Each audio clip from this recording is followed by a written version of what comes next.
बांग्लादेश के हिंदुओं की इस वक्त जो हालत है वो खून खौला देने वाली है।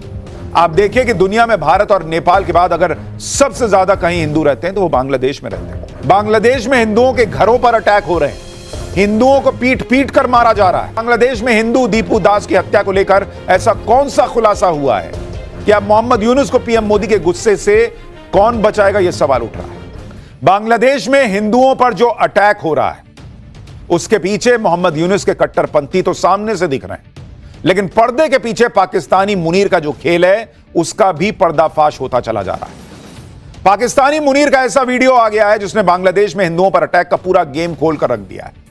इस वीडियो के सामने आने के बाद पीएम मोदी न मुनीर को छोड़ने वाले हैं न यूनुस को छोड़ने वाले हैं। ये बातें बार बार सोशल मीडिया पर उठ रही हैं। कैसे इन दोनों का पक्का इलाज होना है, आज इसके बारे में बात होगी, क्योंकि बांग्लादेश के हिंदुओं की इस वक्त जो हालत है वो खून खौला देने वाली है। आप देखिए कि दुनिया में भारत और नेपाल के बाद अगर सबसे ज्यादा कहीं हिंदू रहते हैं तो वो बांग्लादेश में रहते हैं, और इसी बांग्लादेश में हिंदुओं के साथ जो हो रहा है उसे दुनिया देख रही है। ऐसा नहीं कि रैंडम मार दिया, धर्म देख के मारा है भाई। बांग्लादेश में हिंदुओं के घरों पर अटैक हो रहे हैं, हिंदुओं को पीट पीट कर मारा जा रहा है। एक हिंदू युवक दीपू दास की तो इस तरह से खौफनाक हत्या की गई कि कट्टरपंथियों की भीड़ ने पीट कर उसे मारा, उसकी लाश को पेड़ से बांधकर आग लगा दी। आज आपको बताऊंगा कि बांग्लादेश में हिंदू दीपू दास की हत्या को लेकर ऐसा कौन सा खुलासा हुआ है कि अब मोहम्मद यूनुस को पीएम मोदी के गुस्से से कौन बचाएगा, यह सवाल उठ रहा है। आपको यह भी बताऊंगा कि जलते बांग्लादेश में एंटी इंडिया जहर उगलने वाले कट्टरपंथी उस्मान हादी के बाद और किस नेता को गोली मार दी गई जिससे बांग्लादेश में यह जो आग लगी है ये और बढ़ जाएगी। आपको यह भी बताऊंगा कि बांग्लादेश की हिंसा के बीच मुनीर का कौन सा वीडियो सामने आया है जिससे बांग्लादेश के पीछे मुनीर का हाथ होने के सबूत मिल रहा है। बांग्लादेश में उस्मान हादी के हत्यारों की क्या नई जानकारी मिली है, बांग्लादेश में हिंदुओं पर अटैक के कौन से नए वीडियो आ गए हैं, कैसे बांग्लादेश के वो दो नए झूठ पकड़े गए हैं जिससे बांग्लादेश में मुनीर के प्लान पर पानी फिर सकता है, आज आपको सब बताऊंगा। क्योंकि इस वक्त बांग्लादेश में जो हालात हैं उससे यही लग रहा है कि जैसे पाकिस्तान के फील्ड मार्शल मुनीर ने बांग्लादेश में अपना प्लान एक्टिवेट कर रखा है। जिस तरह से बांग्लादेश में धर्म के नाम पर हिंदुओं पर हमले तेज हो गए हैं, जिस तरह से वहां के कट्टरपंथी नेताओं को अज्ञात हमलावर मौत के घाट उतारकर उसके पीछे भारत के होने का झूठ फैला रहे हैं, उससे यह साफ हो गया है कि मुनीर अब बांग्लादेश को दूसरा पाकिस्तान बनाने में लगा है। क्योंकि आप देखिए कि आमने सामने के युद्ध में तो पीएम मोदी ने पाकिस्तान को धूल चटा दी, अब मुनीर भारत से सीधे भिड़ने में पॉसिबल तो है नहीं उसके लिए, इसलिए मुनीर ने बांग्लादेश को ढाल बनाया है। मुनीर को लग रहा है कि जैसे पाकिस्तान को आतंक की फैक्ट्री बनाया वैसे ही बांग्लादेश में अपनी नई ब्रांच खोल देगा, चिकन स्नेक के जरिए भारत को जो है नुकसान पहुंचाएगा। अरे इतना तोड़ेगा ना भारत, अगर चिकन स्नेक पर नजर भी डाली तो।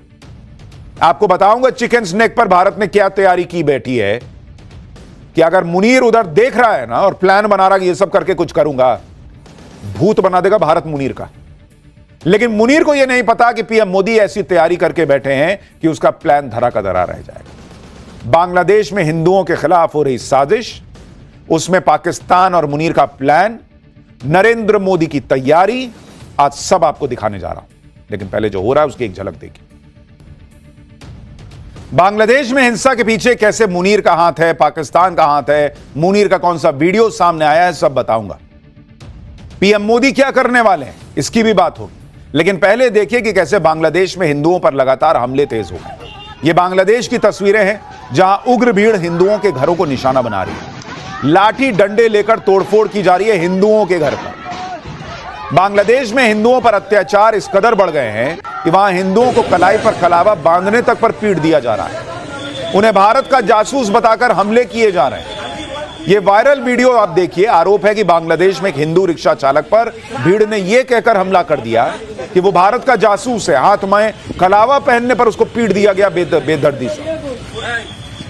उसका गुनाह सिर्फ यही कि वो हिंदू है और उसने हाथ में कलावा पहना हुआ है। सोचिए बांग्लादेश में कट्टरपंथी किस तरह हिंदुओं को टारगेट कर। आप देखिए बांग्लादेश में एंटी इंडिया भावनाओं को ऐसे पंप किया जा रहा है कि कट्टरपंथियों की भीड़ बांग्लादेश में भारत के वीजा सेंटर पर पहुंचकर वहां उत्पात मचा रही है। बांग्लादेश के चटगांव में उग्र प्रदर्शन के बाद सुरक्षा वजहों से भारत ने वीजा सेंटर को अनिश्चित काल के लिए बंद कर दिया। गुरुवार को असिस्टेंट इंडियन हाई कमिश्नर के घर पर भी हमला हो गया था। बांग्लादेश में हालात इतने बिगड़ गए हैं कि वहां कट्टरपंथी छोटी छोटी बच्चियों तक को नहीं छोड़ रहे। इन कट्टरपंथियों ने 7 साल की बच्ची को जिंदा जला दिया। 21 नवंबर को बांग्लादेश के लक्ष्मीपुर जिले में बीएनपी नेता 21 दिसंबर को बांग्लादेश के लक्ष्मीपुर जिले में बीएनपी नेता बिलाल हुसैन के घर के बाहर ताला मारकर आग लगा दी गई, जिसमें उसकी 7 साल की बेटी की जिंदा जलकर मौत हो गई। बांग्लादेश में एंटी इंडिया हिंसा कमजोर न पड़े, इसके लिए वहां के कट्टरपंथी युवा नेताओं को हमला किया जा रहा है और उसका आरोप भारत पर डालकर लोगों को भड़काया जा रहा है। उस्मान हादी के बाद बांग्लादेश के एक और स्टूडेंट लीडर को गोली मार दी गई है और गोली सिर पर लगी है, हालत गंभीर है। अज्ञात हमलावरों ने सोमवार को बांग्लादेश के खुलना शहर में इंटरनेशनल सिटीजन्स पार्टी के केंद्रीय श्रमिक संगठन के नेता मोहम्मद मोतालेब सिकदर की गोली मारकर हत्या कर दी। गोली मार दी मतलब अभी जिंदा है। यह हमला ऐसे वक्त में हुआ है जब बांग्लादेश की जांच एजेंसी यह खुलासा कर रही है कि उस्मान हादी के हत्यारे अभी देश में हैं या नहीं, यह क्लियर नहीं है। जबकि पहले ही माहौल बना दिया गया कि अरे उस्मान हादी को तो मार के भारत भाग गए हत्यारे, भारत ने उनको शरण दे रखी है। अब यह भी खुलासा हो रहा है कि उस्मान हादी की मौत के पीछे जिन आरोपियों का नाम आ रहा है उनका कहीं कोई कनेक्शन बांग्लादेश की छात्र राजनीति से था। यानी हो सकता है यह हत्या आपसी रंजिश में की गई हो, पाकिस्तान ने करवाई हो, लेकिन इल्जाम किस पर डाला जा रहा है? भारत पर। और कट्टरपंथी भारतीयों को, हिंदुओं को निशाना बना रहे हैं। बांग्लादेश की स्पेशल ब्रांच के चीफ रफीकुल इस्लाम का बयान आप सुन लीजिए, जो खुद कह रहे हैं कि हमारे पास कोई सबूत ही नहीं है पुख्ता कि हादी का हत्यारा भारत भाग गया है। बांग्लादेश की पुलिस खुद बता रही है भाई कि उनके पास कोई जानकारी नहीं है कि हत्यारे भारत भाग गए या भारत का इसमें हाथ है। बांग्लादेश में अभी जो हो रहा है वो सब कुछ इन दोनों चेहरों के इर्द गिर्द घूम रहा है। पहला नाम तो उस्मान हादी का है जो भारत विरोधी बातें करता था। दूसरा हिंदू दीपू दास का है जिन्हें कट्टरपंथियों की भीड़ ने शिकार बनाया और बेरहमी से मारा, पेड़ पर लटकाकर जला दिया।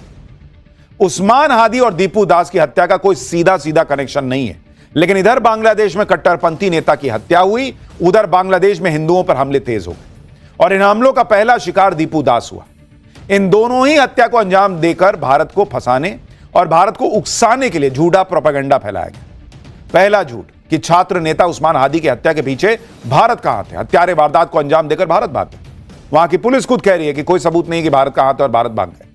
दूसरा झूठ, बांग्लादेश के हिंदू दीपू दास ने इस्लाम पर विवादित टिप्पणी की थी, विवादित पोस्ट किया था, यह आरोप लगा, जिस वजह से भीड़ ने उसको मार डाला। लेकिन जांच में यह भी सामने आया कि उसने कोई ऐसा पोस्ट नहीं किया, कोई ईशनिंदा का मामला नहीं था। ये दोनों झूठ फैलाकर बांग्लादेश में भारत विरोधी, हिंदू विरोधी भावनाओं को भड़काया गया है और इन सब के पीछे पाकिस्तान और मुनीर का दिमाग बताया जा रहा है।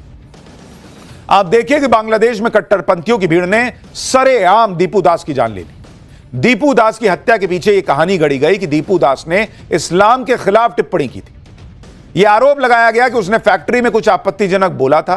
किसी ने आरोप लगाया कि उसने फेसबुक पर कुछ लिखा था जिससे भीड़ भड़क गई। लेकिन अब यह दोनों ही बातें गलत साबित हुई। खुद बांग्लादेश की पुलिस ने कहा कि दीपू दास ने फेसबुक पर कुछ भी आपत्तिजनक पोस्ट किया ही नहीं था, इसका कोई सबूत ही नहीं है कि उसने ऐसा कुछ किया। जब पुलिस ने पूछताछ की तो हर कोई यह कहने लगा कि उन्होंने सुना था कि दीपू दास ने कुछ बोला है आपत्तिजनक, यानी एक अफवाह फैलाई गई, सबने उस पर यकीन किया। दीपू दास सही में ईशनिंदा का दोषी था, इसके कोई सबूत ही नहीं है।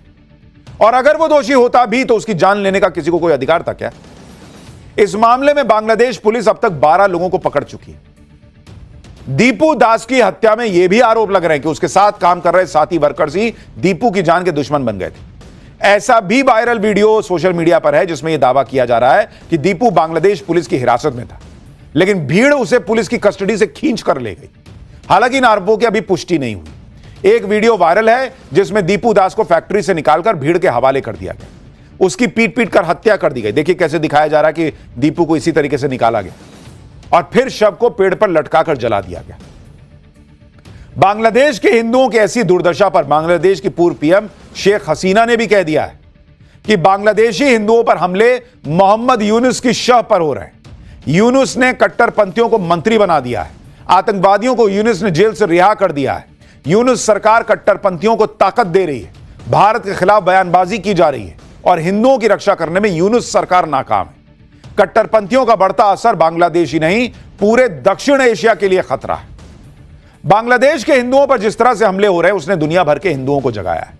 खुद बांग्लादेश में कट्टरपंथियों के इतने खौफ के बाद भी वहां का हिंदू सड़क पर आ गया है और दीपू दास के लिए न्याय मांग रहा है। पूरी दुनिया में हिंदू अब बांग्लादेश के हिंदुओं की बात कर रहा है। अमेरिका के न्यूयॉर्क में बांग्लादेश के हिंदुओं के लिए प्रदर्शन हो रहा है।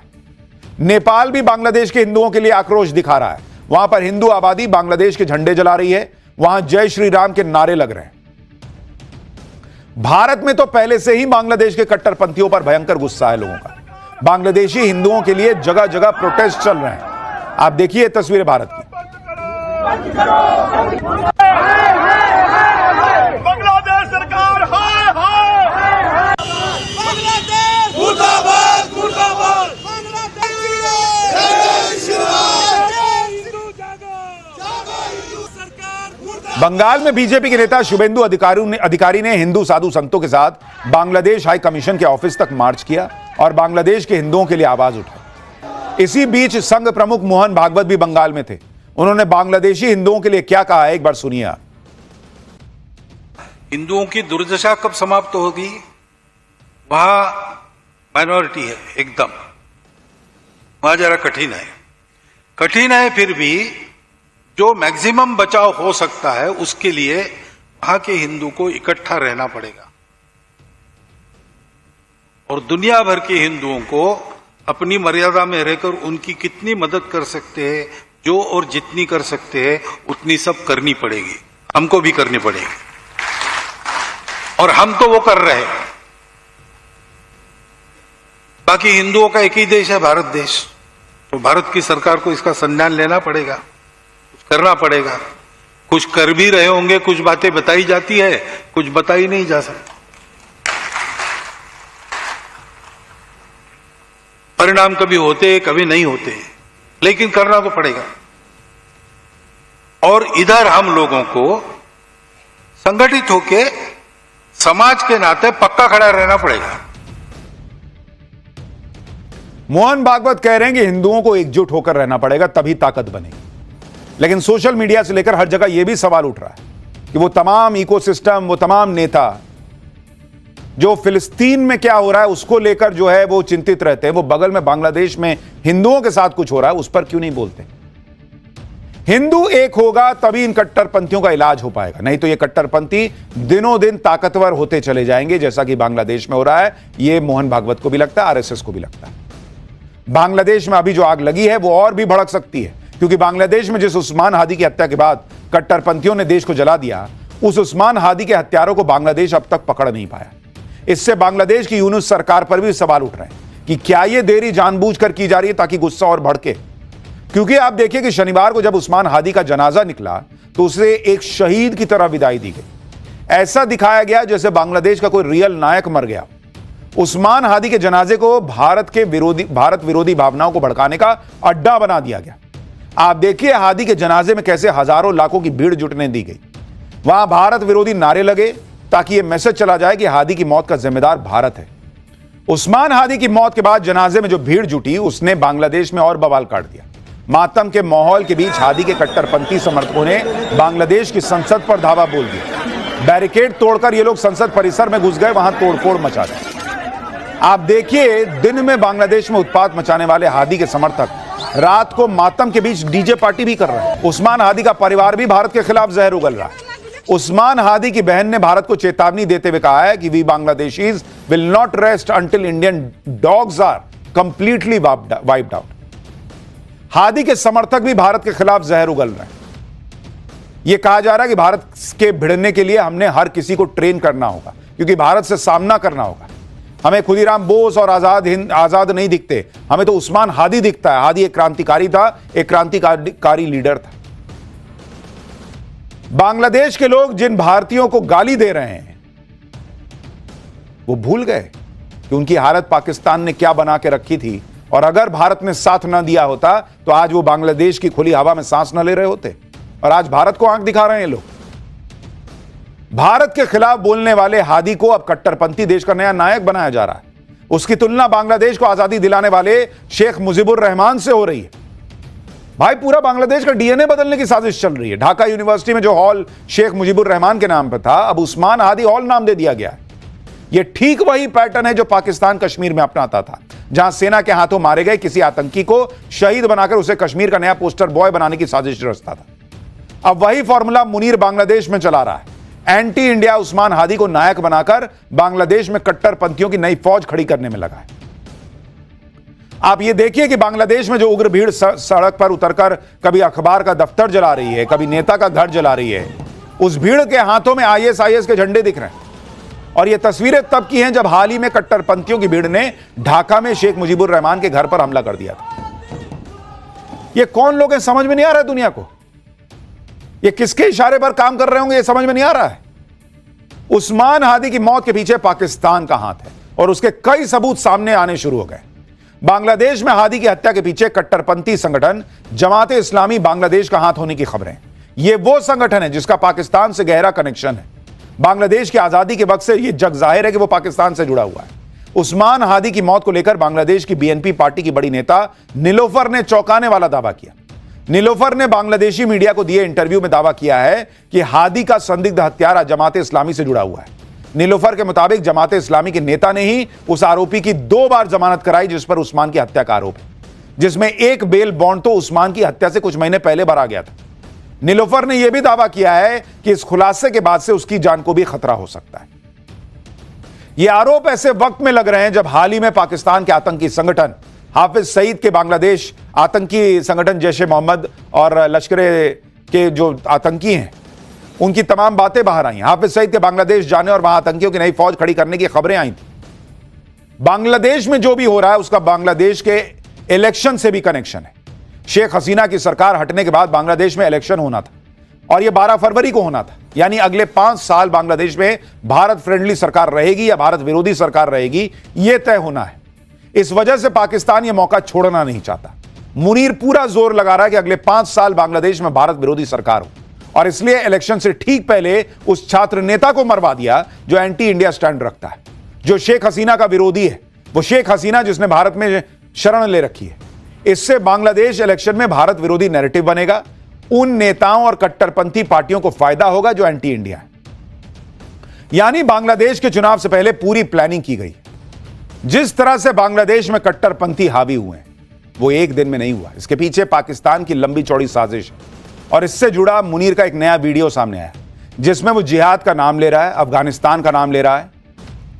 यानी मुनीर खुद खड़ा होकर बता रहा है कि जितनी जिहाद की बातें चल रही हैं वो स्टेट की तरफ से आ रही और कोई ऐसा आदेश नहीं दे सकता।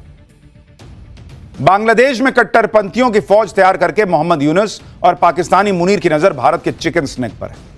चिकन स्नैक के बारे में हम आपको पाठशाला में पहले बता चुके हैं कि चिकन स्नैक को सिलीगुड़ी कॉरिडोर भी कहा जाता है और यह कॉरिडोर सिर्फ 22 किलोमीटर ही चौड़ा है। इस कॉरिडोर में बिहार का कुछ हिस्सा आता है, पश्चिम बंगाल का कुछ हिस्सा आता है। यह कॉरिडोर भारत के 8 उत्तर पूर्वी राज्यों को देश के बाकी हिस्सों से जोड़ने वाला एकमात्र रास्ता है। इसलिए रास्ता भारत की संप्रभुता और सामरिक दृष्टि से बहुत इंपॉर्टेंट है। अगर इस कॉरिडोर पर अटैक हो जाए तो भारत के बाकी हिस्सों का नॉर्थ ईस्ट का जो कनेक्शन है वो कटने का खतरा सीधे सीधे रहता है। भारत के चिकन स्नैक के एक साइड में नेपाल है, दूसरे साइड में बांग्लादेश है और एक साइड में भूटान है। इसके वेस्ट में नेपाल है, नॉर्थ में भूटान है और साउथ में बांग्लादेश है। सिलीगुड़ी कॉरिडोर के आसपास करीब 80 छोटे टाउन और गांव हैं। इसका कुछ हिस्सा बिहार के किशनगंज में भी आता है और कुछ हिस्सा पश्चिम बंगाल के दार्जिलिंग, उत्तरी दिनाजपुर, जलपाईगुड़ी, अलीपुर द्वार और कूच बिहार में आता है।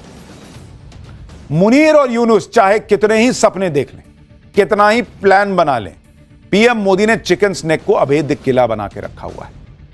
अगर मुनीर और यूनुस चिकन स्नैक की तरफ देखेंगे भी ना तो भारत इतना तोड़ेगा इनको कि आप सोच नहीं सकते।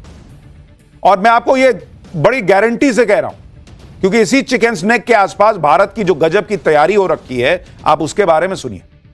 पूर्वी सीमा पर भारत ने बांग्लादेश को ध्यान में रखते हुए 3 नए सैन्य ठिकाने बना दिए, बामुनी, किशनगंज और चोपड़ा। यह चिकन स्नैक की सुरक्षा के लिए। इसके अलावा भारतीय सेना मिजोरम में 4थे सेना बेस की समीक्षा कर रही है जो बांग्लादेश सीमा के पास है और मौजूदा सैन्य ठिकानों की मदद करेगा। भारत का त्रिशक्ति कोर जिसका मुख्यालय सिलीगुड़ी के पास सुकना में है, वो सिलीगुड़ी कॉरिडोर की सुरक्षा देखता है। यहां पर T-90 टैंक के साथ युद्ध का अभ्यास होता रहता है जो ऊंचाई और नदी वाले इलाकों में गजब की तैयारी कर चुके हैं। इसके अलावा इंडियन एयरफोर्स का हाशिमारा बेस चिकन नेक के बेहद करीब है।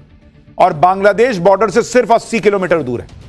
यहीं पर राफेल खड़ा है, S-400 और ब्रह्मोस तैनात है। एयरफोर्स के बाकी लड़ाकू विमान यहां पर है। मैंने कहा ना, चिकन स्नैक की तरफ ये देखेंगे तो भारत तोड़ के रख देगा इनको। भारत ने इस पूरे इलाके में आधुनिक एयर डिफेंस सिस्टम लगा रखे हैं, जिनमें S-400 से लेकर स्वदेशी आकाश तक शामिल है। ऑपरेशन सिंदूर के बाद भारत ने ड्रोन युद्ध की क्षमता भी बढ़ा दी है। ड्रोन की ऐसी टुकड़ियां बनाई गई हैं जो FPV और कामिकाजे ड्रोन से लैस हैं। आप देखिए, मुनीर और बांग्लादेश को सबक सिखाने के लिए पीएम मोदी ने ऐसा इंतजाम किया है जिससे पाकिस्तान को 1971 वाली मार याद आएगी। पीएम मोदी ने उस बटालियन को चिकन नेक के पास तैनात कर दिया है जिसने 1971 में पाकिस्तान से युद्ध लड़ा था। त्रिपुरा के सीएम ने बताया कि 1971 के भारत पाकिस्तान युद्ध में लड़ने वाली सेना की एक बटालियन को पड़ोसी बांग्लादेश में बढ़ती अशांति के मद्देनजर राज्य में तैनात किया गया है। भारतीय सेना की जिस बटालियन ने मुक्ति वाहिनी को प्रशिक्षण दिया था और 1971 के युद्ध में भाग लिया था, वो अब राज्य में तैनात है। साल 1971 के युद्ध के दौरान भारतीय सेना की पर्वतीय डिवीजन, विशेष रूप से 20वीं पर्वतीय डिवीजन, 33वीं कोर और 8वीं, 6ठी और 4थी पर्वतीय डिवीजन ने पूर्वी पाकिस्तान, जो कि अब बांग्लादेश है, उस मोर्चे पर महत्वपूर्ण भूमिका निभाई थी। यानी वहां भी एक मैसेजिंग दे दी गई है कि भाई 1971 में जिन्होंने फोड़ा था वही खड़े हैं, बहुत मार मारेंगे। लेकिन पाकिस्तान सुधरने वाला नहीं, बांग्लादेश और उसके कट्टरपंथी सुधरते लग नहीं रहे, और इसलिए भारत को एक्शन लेना होगा। नरेंद्र मोदी को बांग्लादेश के हिंदुओं के बारे में सोचना होगा कि आखिर यह हो रहा है तो इसको कैसे रोकना है। पाठशाला में फिलहाल अगली क्लास, पीएम मोदी का गजब